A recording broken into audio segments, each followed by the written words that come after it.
The News 8 investigators are digging for answers tonight. Superstorm Sandy was nearly 3 years ago, yet hundreds of Connecticut families still are not able to sleep in their own homes. Yeah, you remember all the damage left behind by that storm. Hundreds of homes destroyed. There has been millions of federal dollars designated for people in Connecticut to make those much needed repairs. So where's the money? Why isn't it going to the people who so desperately need it? News 8's chief investigator David Iverson goes directly to the top, confronting those in charge of that money. He is live in New Haven tonight, getting some answers for those people. David? Darren, we're coming to you from one of those areas that was so deeply affected by all of this. But tonight we're focusing on the families who haven't been home or have gone through hell to get there, facing delays along the way. Tonight and only here, possible reasons behind the delays. I was here drowning. Shirley Shaw has raised a family in this home. She has plenty of memories here, but none quite like Superstorm Sandy. We don't know where the hell it was coming in. Those devastating winds and the water that filled her basement are long gone. But no railings, I have to be careful. But the scars of the storm They're supposed to put it the way it was before. They ripped it all out.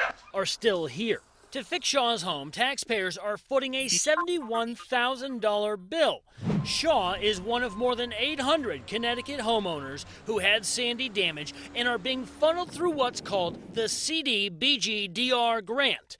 The grant is a $65 million pot of money that the U.S. Housing and Urban Development set aside for Connecticut recovery. The cash gets funneled down to homeowners through the Connecticut Department of Housing. Shaw is one of the lucky ones. According to the most recent records provided by HUD, the state has completed repairs or is actively repairing only 81 homes. That's just 1 in 5 of the approved applications. The feds say everything's on schedule and the state agrees. They say by the end of 2016, they'll have spent every dime. So far, there hasn't been a formal review of how the state is doling out this part of the cash, but there has been something that gives us a glimpse into the state's handling of funds. Everything's covered in mold. It comes from this woman, Shara Simpson, an advocate who fought for Shaw's application approval alongside her own. Getting approval, she says, has been a 1.5 year long battle. I am appalled that it seems to be they pick and choose who they want to help and who they don't. When Simpson and state officials sparred about what was Sandy damage at her home, she appealed and complained. It sparked a 9-page review of 4 grant projects from across the state. HUD inspectors find Connecticut isn't making it clear what can and can't be repaired with this money.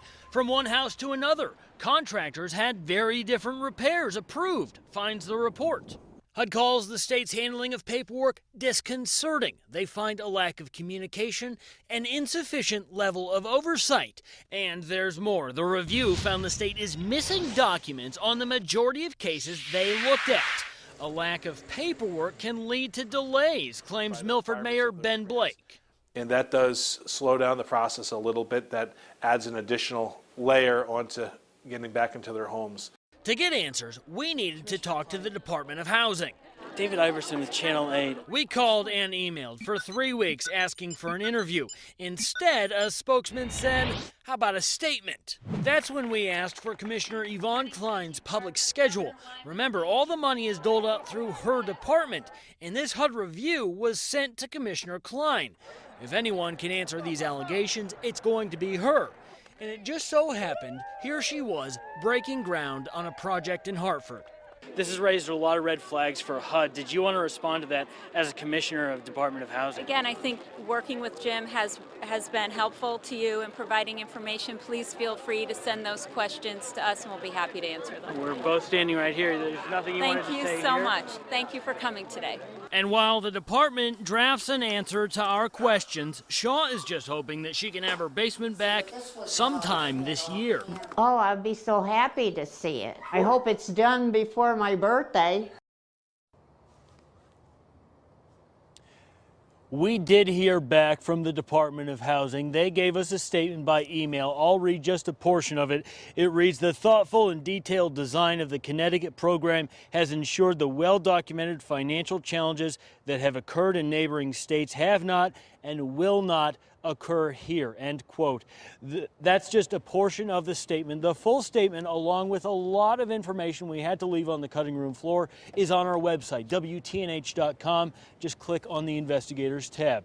David Iverson reporting for the News 8 Investigators.